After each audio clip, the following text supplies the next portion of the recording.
Two big reasons why dentists in private practice, a dental practitioner, and for that much any other smaller business person usually is not living the dream, the financial dream he actually originally wanted. Why he's overworked and underpaid.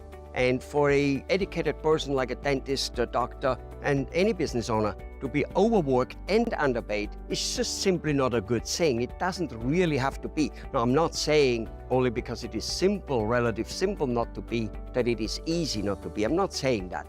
What I'm saying, it doesn't have to be. So here's two big reasons why dentists don't do the right thing. And let's concentrate on the marketing area, because more new patients coming in is usually more business. Now, why does a doctor usually not do a particular marketing action? Point number one, one of those two big things why a doctor doesn't reach his dreams and is basically overworked and underpaid is he tries to look so hard for the right marketing action, the one which brings the most result, okay? Just a little bit like some people try to pick the stock at the super right time, the right stock and all kinds of things. It doesn't work. Ask Warren Buffett. It's like what the stock does tomorrow, next week, or next year is almost unpredictable and can to a certain degree not be predicted very hard. So why doctors they only want a big A, the marketing action A, which brings the most. So why they say big marketing action B, C, D, E, F, which bring much less, if you can pick A and then get a better result? Well, first of all, you probably never know which one is A. Literally, even I don't, because they change. It is the synergy of things which works. You cannot lose weight only exercising, only doing this and only doing that. Usually you need to do a bunch of things together, end of discussion. So looking for the right and best marketing action is a foolishness which will never pan out. And sometimes it pans out for a few weeks, even for a few months, so what? You're in practice 20, 30, 40 years, or want to be in practice 20, 30, 40 years, and you better do something which is fundamentally better. Let's go to number two, security. You don't do any program, be it a coaching program, be it a marketing action where you need to spend some money, because you will need to spend some money. People who tell you that with no money and organic and this and that, and Facebook let you post for free and everybody can go there for free, and organic, and they find you, and that with all other platforms, blah, blah, blah, and you will get paid. It's a bunch of bullshit. Yes, you'll get some, but not to ride home mommy, okay? You need to pay for it, and that's a good thing because it's controlled. It's controlled. You're in control. Just like we patients, we go to a doctor, we pay money, and we are basically in control because we purchase to a certain degree our good health.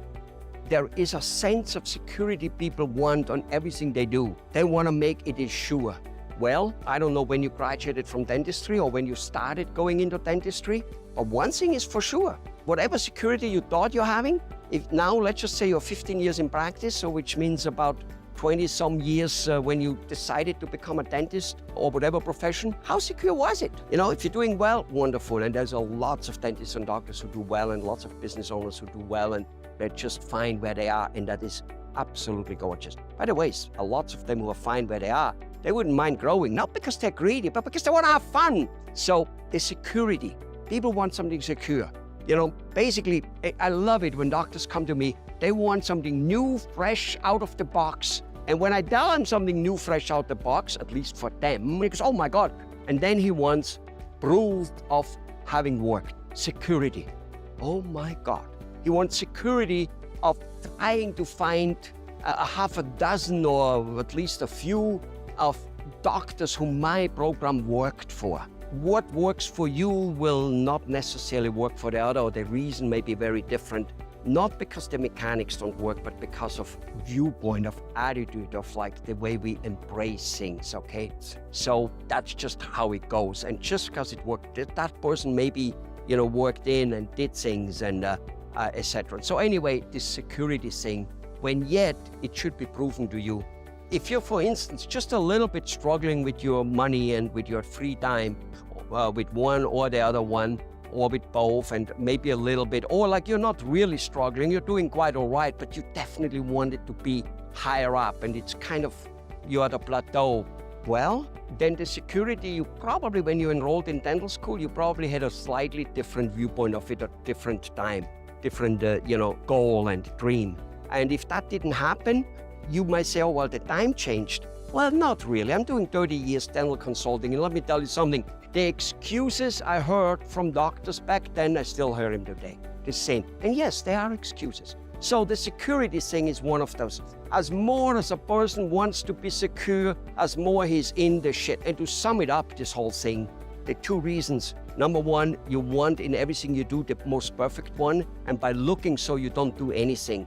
And that's bad because the most perfect probably doesn't exist. And if it ever does exist for a while, you will only finding it by trying a whole bunch of things and doing a whole bunch of things. The number two is you want security, which doesn't exist. You read it in 1,000 books, you heard it from thousands of people, and in the end, you always want some type of security. You understand?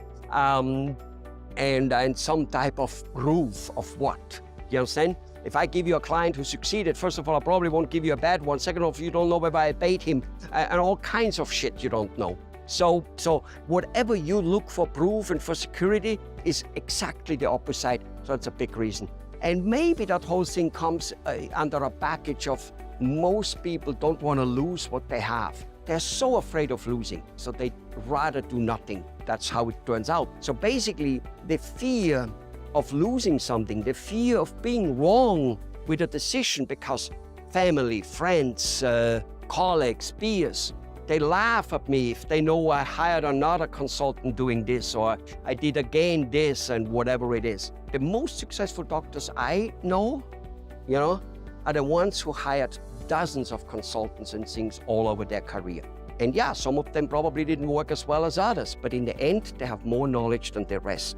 I heard Elon Musk I think he said it a few years ago, about going broke. He says, I don't know why people are so afraid of going broke. Of course, you never work towards it, but you do. But if you do go broke, you probably can always make your own living. You can always eat, you can always do these things. And well, what's the big deal? Kind of like, And of course, we're not talking about something so drastic. People sometimes are afraid to waste their last $10,000, $20,000, $30,000 on something, because if I don't have that, I have nothing for the future. Well, with $10,000, $20,000, $30,000, especially being a dentist and having a practice, you're not going very far. You save yourself how long? A month or two, 3 maybe? I told you these stories so that you realize maybe you need to change your view and change your thinking and actually be a little more daring. A growing practice, growing any business is much easier to run than a stagnant one, even if the stagnation is on a good level. Because anything which gets stagnant, which actually, first of all, eventually start going down a little bit, and B, becomes a grinding. And if you want better employees and things like that, you have a growing business because there's future there.